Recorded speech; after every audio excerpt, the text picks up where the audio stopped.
Welcome to the Hockey Writers Flames Faceoff, a weekly show with our top Calgary Flames writing crew, bringing you the latest news, rumors, trades, player grades, game results, and much more. From training camp to the playoffs, from draft day to the trade deadline, our team covers everything that happens with the Flaming Sea. So get set, get focused. It's time for the Flames Faceoff. Flames Faceoff. Hello, everybody. My name is Paul Quinney, and this is the Flames Faceoff, brought to you by the hockeywriters.com. Now, we're a weekly show, and if you want to make sure that you don't miss an episode, you can subscribe to this YouTube channel. You can give us a follow on Twitter and Facebook, a like on YouTube and Facebook, and be sure to share this video with your fellow Calgary Flames fans. Now, this week we have, as we usually do, two of our top writers with the Calgary Flames writing pool, Greg Tysowski and Brett Krauss. Welcome, gentlemen. So we've got a lot to talk about this week, so why don't we get right into it? If I had to write a headline for the week, of course, it would be Flames on 4-game losing streak. So a lot can change in a week. No getting away from that headline. You've got hockey pundits now, some of them pushing the panic button, saying good teams don't lose 4 in a row. Sutter, after the loss last night, gave the press a bit of a dressing down in his comments. And he said, you know what, you guys, and he's referring to journalists here, you guys got way ahead of yourselves. I told you lots about the process for this team. They still have lots to learn about the whole deal. So what do you say, gentlemen? Certainly this knowledgeable panel would never get out ahead of ourselves, but I don't know if other journalists have. Greg, what do you say? Have sports writers overrated the Flames? You know, it's possible they have, because, I, for one, tend to listen to what Darryl Sutter has to say. And this guy is very stingy with his comments. The Flames, they could win 5-0, and his post-game presser is just as dour and sour as if they lose, 5-3. And he's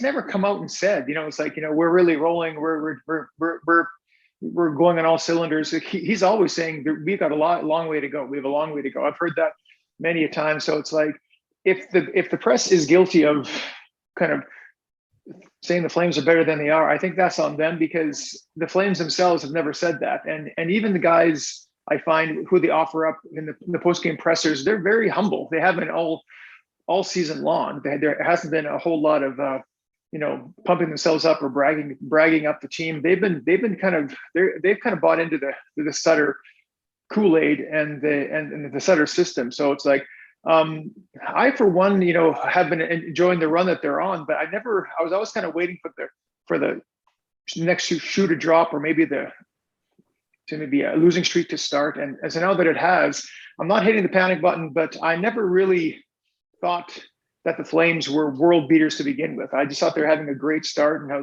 was waiting to see what was going to happen next. Yeah. Brett, what are you thinking here? Is the punditry, as they're called, have they overrated the Flames? Did we deserve that dressing down from Sutter last night? We got ahead of ourselves. Yeah, I think yes and no. I mean, media in Canada is just always so quick to, get ahead of things. I think you don't have to look further than Toronto to see the media kind of going crazy when the Leafs are doing well. And I think it's the same anywhere in Canada. When one of the teams starts hot, they really jump on the bandwagon. So I think Sutter's correct in kind of saying, they've got a lot to learn. I mean, he hasn't even been the coach here for a year yet. So, I mean, there's definitely still, a ways for these guys to go. But I think it's mostly, in my opinion, is that it's just such a complete 180 from last season. They were just so deflated last season under Jeff Ward. And, now that Sutter's here, and just right from the beginning of the season, they've looked so much better. I think that's definitely a big reason that we've, all been saying, the Flames are so good. I I still believe they are a top 16 team in this league, even a top 10 team. I think, they're still outplaying teams even in losses. So I think they are the real deal, but I think just because it was such a stark contrast from last year, I think probably more people are getting ahead of themselves than they should. Yeah. Well, what I found interesting in his comments last night after the Boston loss, he said, I'm quoting here, the pockets of adversity tonight would be, we didn't score the first goal, and we've had really average goaltending in the last little while. So if you're a team that doesn't have secondary scoring, and we've talked about that on this show, and you get average goaltending, then you're up against it. So that's the adversity we're facing. I don't know, Greg, do you think that was too harsh an assessment? I mean, could some of this be explained by just bad puck luck? Arguably, they probably should have won the last two games. They just didn't get a break. What do you think? Yeah, well, I think that's an example of Sutter trying to kind of maybe light a fire under his guys, because I think you're right with the puck luck a little bit, because I remember like watching that game against the Sharks where they were up 3-1 and then their defense kind of let them down. But Lucic missed a literal wide open net to like tie that game up pretty late in that game. And that could have gone to overtime. And in the game against Carolina, they played a top team really well. And they had like a couple of goals sitting on the goal line, a couple of pucks that were just, I couldn't believe they didn't go in. So I think they've had a bit of bad luck this past week. Those are two games I think they should have won for sure. But in the end, I think you're right off the top. It's like good teams don't go on 4-game losing streaks. Like they kind of find a way to win these games. And I think that game when they were down 3-0 against Boston, they kind of, to me, that was the first time they really weren't really in that game. Like they outshot them. I think they also, maybe didn't have the best goaltending either, but that was kind of a down game for the Flames. But for the most part, I think they had a decent week. They just couldn't get the results. So I'm not panicking, but I do think that Sutter is well within his rights to try and get these guys going again by maybe letting a fire under their butts and making sure that they don't start stepping back and being complacent with this strong start. Like they need to keep this going. Yeah. Brett, what are you thinking here? Is it bad puck luck, or is Sutter right?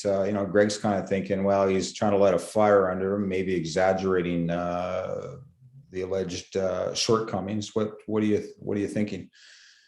I think it is absolutely puck luck right now. I mean, you look at that game against Vegas, and Rasmus Anderson, who's looking for his first goal of the season, bounces off the post, off Leonard's foot, and then it gets scooped off the goal line. I mean, you can't get much worse luck than that. And then, like Greg said, against Carolina, I think there was 2 or 3 scooped off the goal line, and one bounced off Jacob Slavin, was going into the net. He scoops it off while he's on his knees. So I would say 80% for sure puck luck. I don't think they were very good against Vegas. I kind of found they sort of went to sleep and let San Jose back into that game. But I think they were really good against Carolina. I think they should have won that game easily. And then last night wasn't much of an inspired effort, but they also got 40 shots on net. So probably another game that I think they could have won. I think it was Markstrom's probably worst performance of the season by a mile. So I'm the same as Greg, not panicking. It's a shame they didn't come away with some more points, but also, we've talked in episodes earlier that this is kind of those stretches that they're, good October and part of November is helping them out right now. And, the Oilers are losing too, so that helps. Yeah. Well, welcome to reality, right? I mean, I got the impression a lot of fans were thinking this is going to be like this. They'll sail through all 82 games, but you're going to have some losing streaks here. Speaking of puck luck, it's a nice segue into our next topic. And that is, I suppose, why do they have such bad puck luck at home? After the loss, the Flames are 4-3-4 at home, and that's interesting, I think, for 2 reasons. It's the fewest games at home played by any team in the NHL to this point. And the Flames, they really do seem to have a hard time winning at home. And Markstrom sounded the alarm on that Friday morning, saying, quote, our record is not good at home. It's not where we want it to be. And that's on us players. They, the fans, show up and get us going every night. We show up here at the Dome. We need to improve our home record and the games at home. There's nothing more fun than to win at home. So what's up with the Flames at home, Greg? Why have they been so mediocre? I don't know. I've actually been to a couple of home games this year already, and they haven't won when I've been there. And I don't know. I really can't explain. I remember it was a few seasons ago, the Flames were great at home and they were terrible on the road, and I couldn't figure that out either. And you would always think you'd have the advantage at home with the final change and home ice advantage and the crowd and all that stuff. So, I wish I could figure it out, because if I did have an answer, I'd probably text Darryl Sutter right away, my pro tips on what to do, because they've had their share of kind of bad luck in some of these games as well. And for a team that used to be great at 3-on-3 overtime, they've really kind of completely cratered in that aspect of it. You were saying that record, there was 4 overtime losses, at home. And it's like, if they were to get even half of those, that would be a big difference in their overall record, but they've lost a lot of overtime games. And so I think if they could, if they could turn their overtime game around, because they're staying in almost every game this year, they've been in it. They've been in these games. They've had a chance to win them. Sometimes they'll outshoot the opposition, but still lose, but I think it's their overtime that's really kind of let them down this year. Brett, while Greg is texting Sutter, maybe you can explain what's going on with the home record. Any thoughts? Yeah, I'm not really sure there's any reason you can really put behind it. I think it's just kind of just this game of randomness, and you're going to lose some. And I think part of it, kind of looking at it, is just the way their schedule pans out. Yeah. And they've played most of their games on the road. They're a good team, so they've won most of their games on the road. And I think just some of those losses have happened to come at home, because they go out on a 5-game road trip, win a few, then they come back for 2 and go 1-1, and then back out on the road for an extended period. So I think it's have to do with the way the schedule has sort of panned out for them. Like you said, they've played the most games on the road already. So I think we'll probably see that record turn around if they are the real deal, playing more so at home, because they're going to get on those stretches where they start playing well and they start getting the bounces. So I think the home wins will come. My opinion, I think, is just it's kind of the way the schedule is shaken out for them early on in the season. Yeah. No, I that's a good point, Brett. The fact that they have played so many more games away kind of skews the statistics there. And as you point out, I think it was Coleman pointed it out that they can't get any rhythm. They're 2 games, 3 games at home, and then they're back out on the road. The other thing too is I noticed I forget where I read it, but someone was saying they in December so far, they've only practiced twice. So that's got to be, cutting into their performance. Greg, you were mentioning, though, overtime.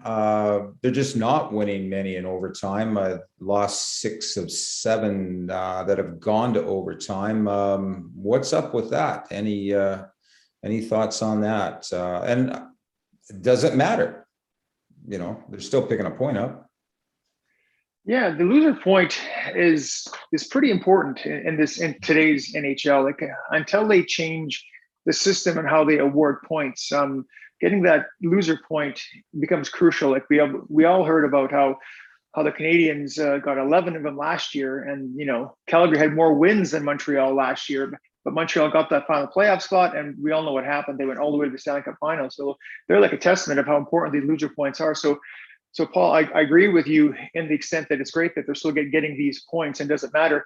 I guess it does matter to the extent that if you win, if you're like 50-50 with these, like you would be in a much better spot in the standings and a much bigger cushion in the Western Conference and you're in your division. But it's funny, after one of the recent overtime losses, Darryl Sutter was lamenting the fact that the Calgary didn't have a guy who could just go coast to coast and score a goal like the way the Carolina game ended, with that, dramatic, coast to coast shot that went in at the very end of the game.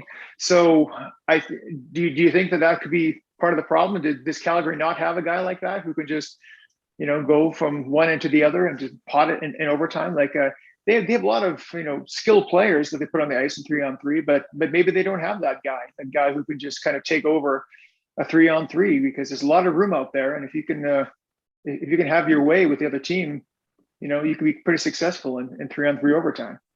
Yeah. Well, I was just thinking 3-on-3, should we be concerned about the overtime losses? Brett, I'm going to turn to you in a sec here, but one point is, when you get into the playoffs, you're not playing overtime at 3-on-3, right? So, Brett, I don't know your thoughts on their record in overtime losses. Any explanations that pop up to you on it? Yeah, it's definitely something that could for sure come back to bite them if they're not getting a couple of extra points. But I remember seeing a few weeks ago that somebody had said in those first probably 4 or 5 overtime losses that Markstrom had let in 4 of 5 goals on about 5 or 6 shots. So in several of those games, he let in the first shot of overtime, which you don't necessarily want. Now, and it's not necessarily pinning it all on him, but it's kind of, you need your goaltender to make saves in those moments in overtime. And but I went to the Pittsburgh game where they ended up winning in a shootout, and I thought they looked really good in overtime. And I was actually, the 2 games I've been to, they went to overtime both times, and I think they have their chances, but they're not capitalizing. And I think right now they're more so getting exposed that they don't have sort of another finisher on this team outside of the top line. And starting just to look at the roster, I think that's something they're desperately going to need here come February, is just somebody else who can put the puck in the net when Gaudreau, Lindholm, Tkachuk isn't on the ice, because we're seeing that Monahan isn't what he used to be, and kind of Mangiapane has kind of gone a little bit cold. So I think it's becoming more clear what this team needs for sure. Yeah, well, and Sutter brought it up, right? If you don't have secondary scoring, you're in a tough spot. And speaking of secondary scoring, though, Adam Ružička has been up this week. He's played 3 games, potted a goal against San Jose. Greg, what are your thoughts on the call up? How's he look? Do you think he'll stick on the 4th line, centering Richardson and Lewis? Is that where he should be slotted? Is he going to be here longer than enough for a cup of coffee? What's your take on Ružička? I've actually kind of liked his overall game. I think after game 2, I think a reporter asked Sutter what he thought of Ružička, and he kind of said, "Oh, there's a long way to go," but he said like all of the elements are there, and I think he has all of the pieces. Basically, is what he's trying to say, and I kind of agree with that assessment. He's like a big guy. He's like 6'3". He's more physical. Like he kind of looks a bit like Sean Monahan, but a bit bigger and more physical. And I think he has more grit. And playing on that 4th line, in that goal that he actually scored, it was kind of a hard-working goal. His line kind of was grinding it out in the corners, and then he was all alone in front, and he made a nice play there. So I think he hasn't looked out of place. And you were saying about him being here longer than a cup of coffee, and I think like he was taking the AHL by storm when he was playing for the Stockton Heat. He was their leading scorer, and he was their best player. And so I don't know if it really serves to send him back down to the AHL right now, because he was showing that he could play at a high level in that league. And I think he needs to prove that he can do it in the NHL. And as for your question about is the fourth line the right spot for him, I would say it usually isn't. When they get the best player on the farm team and they put him on the fourth line in the NHL team, that's not really the best spot for them, because they're not really put in a position to be the goal scorer they were in the minors. But I think that's where he has to be for now. And I think if the Flames if they struggle, they continue to struggle, I think you might see more lineup roster changes, and you could see him maybe centering the second line or third line or something like that and getting off that fourth line. Interesting. Brett, your thoughts on Ružička? Yeah, I mean, I think he hasn't necessarily looked out of place. He doesn't get a ton of minutes, but I mean, he scored his first NHL goal, and it was, a fairly good goal in front of the net there. And, when he was called up, he was leading the entire AHL in goals, and you don't just do that in the AHL at 22 years old on dumb luck. So he's, I think he was more than deserving of the call up.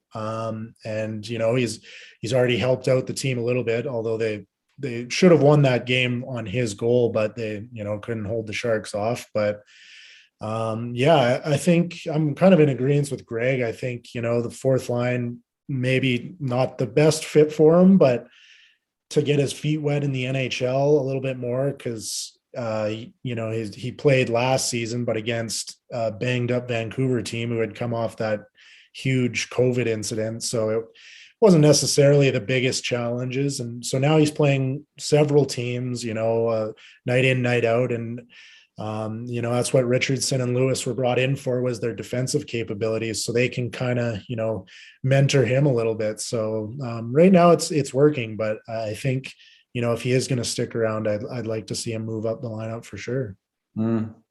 Hey, really switching gears here, guys. I don't know if you saw it, but Forbes Magazine this week came out with its NHL franchise valuations report. I think that's the name of it. Anyway, they do it every year, and they peg the Oilers at $1.1 billion in the top 7 in the league.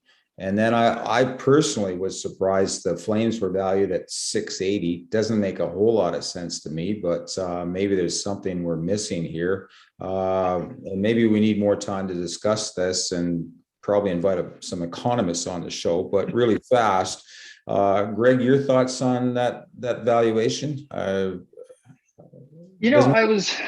was reading it up on that, and they were saying that the Oilers jumped up because they underestimated their value in previous years, and they're kind of catching up. But even if that's the explanation, they said they had more revenue than they anticipated. I still don't really understand how between the two Alberta teams there's such a disparity, because I know that Edmonton has probably the best player in the world, in the world playing for them. But so I really don't know why Calgary's fallen so far down the list. I really don't know.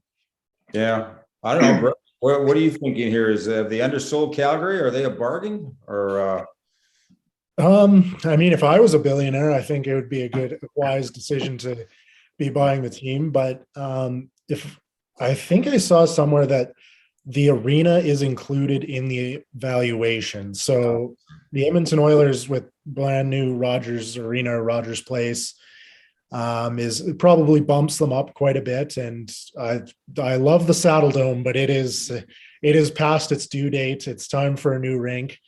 So I think that does have part of it. But I think I was a little shocked to see the Oilers over $1 billion.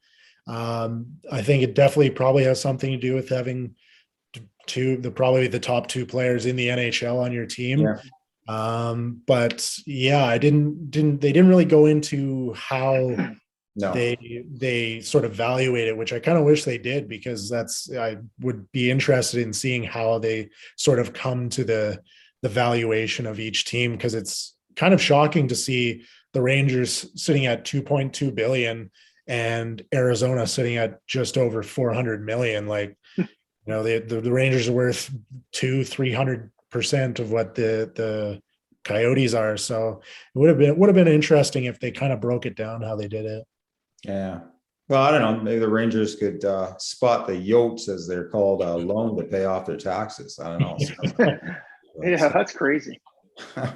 The speaking of shocking news, though, or developments, was just looking at the Pacific Division, and at the start of the season, would you have predicted that heading into Christmas, the Flames would be battling it out with the Ducks for top spot in the Pacific Division, and that teams like the Sharks would be competitive, and that Vancouver would have a total meltdown? I mean, what's surprised you the most about the division? Greg, your thoughts? It's funny. Heading into the season, we all kind of read the preseason predictions, and the Pacific was supposed to be the doormat. It's supposed to be like the worst division in the league, and it's funny. The Flames have had the most trouble with the Pacific Division teams. Like if they're supposed to be so weak, then why can't Calgary, who is one of the top teams in the West, actually beat anybody? So yeah, I'm at a bit of a loss to explain how it all kind of shook out. I know that Vegas had a slow start due to injuries, but now they seem to be back on track. And to be honest with you, I wouldn't be surprised if Vegas is the number one team within a month from now. But yeah, I can't really explain how the Ducks are doing this, because like they don't really look that much different from last year, and they were pretty bad last year, and so that's what everyone was kind of predicting they would be terrible. And the Sharks are decent, and even the Kings, like they were not an easy out when the Flames beat them about 10 days ago. So it's yeah, I wish I knew why some of these down teams are good, and why the Canucks are so bad. Like there's with all the talent they have, the scoring power they have on that team. So I'm open to suggestion to you guys to figure out what's happening in this crazy Pacific Division. It's going to topsy-turvy for sure. Yeah, Brett, your take? I mean, why is the division been so crazy? Yeah, it's really hard to pinpoint on one sort of thing. I think, the Ducks have had some young guys really pop off this season for them. I think, Troy Terry started the season on a 16, 17 game point streak, which, he had kind of seemed like a third liner for them for the last couple of seasons. And Zegras looks like he's really going to become a star. And I think the Kings have had a nice bounce back with Jonathan Quick. He's been one of the top goalies in the league, kind of quietly in LA. Everyone kind of thought they're still in rebuild mode, but they might be coming out of it a little quicker than some predicted. And yeah, and I think everyone thought Vegas was going to be on top. And another one, a lot of people were saying I saw a few tweets of people's bold predictions that the Flames were going to be the top team, which they have been for the most part. So I think it was kind of a lot of surprises in the Pacific Division, because like you guys said, they were basically being written off most of the division. It was kind of almost set in stone that everyone kind of thought it was going to be Vegas, Edmonton, and then maybe like a Calgary or even a Vancouver, but Vancouver has imploded. So really, I think it's kind of a surprise with just about every team in the Pacific. So it's really just kind of all over the place. No one could have, I think, predicted any of it. Yeah. Hey, Brett, I'm going to keep you on the hot spot here for a minute. You wrote an article this week, Flames Gaudreau in good position to hit 100 points in 2021-22. I understand you're offering generous odds for all punters out there. Flames would love to see that, but give us a recap of, why you think that's possible, and why he may miss it in the end. What do you think? I mean, if you go to the article there, I threw in a couple of comparisons, and he was the closest to ever do it since Theoren Fleury did it in 1993. When he hit 99 points there a couple seasons ago, when the purple Gatorade line was dubbed.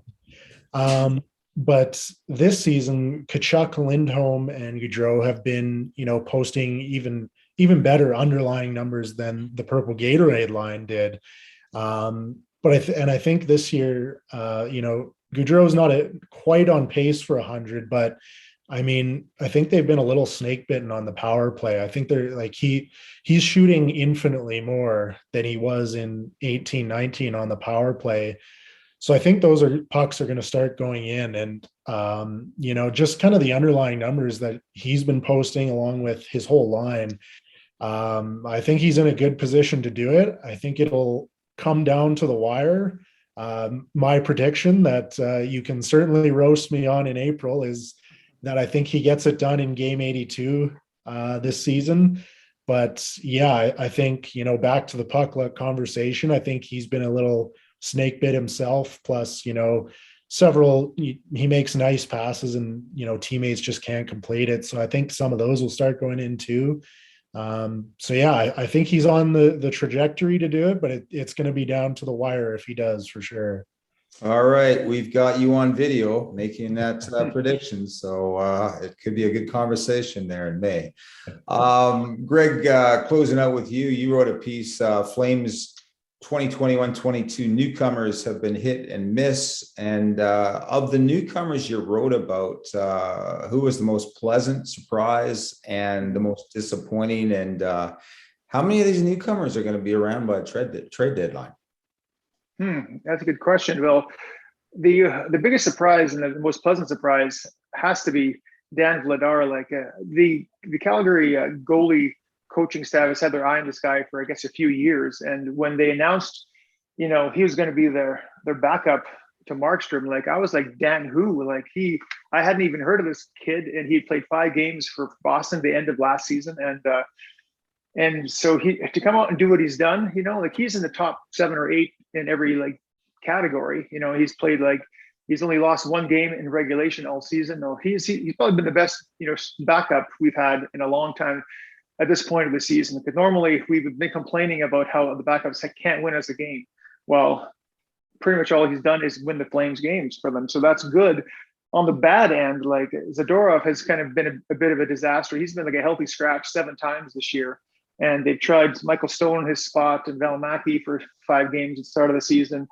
And they keep going back to him. But so I'm not really sure, if I like him in the lineup, but I don't even know if he's tradable. Like he has a pretty big, 1-year deal that he signed here in Calgary. And I don't think that's very attractive to potential trade partners. So, if the Flames are still high up in the standings, come near the trade deadline, and if any of these newcomers a lot of them are on 1-year deals, like if they're playing decent hockey, I would suggest we would say goodbye to a couple of them for sure. But which ones, I don't know. I like guys like the veteran guys like Goodbranson and Richardson and Lewis. Like those are the kind of depth guys that every team might want to get,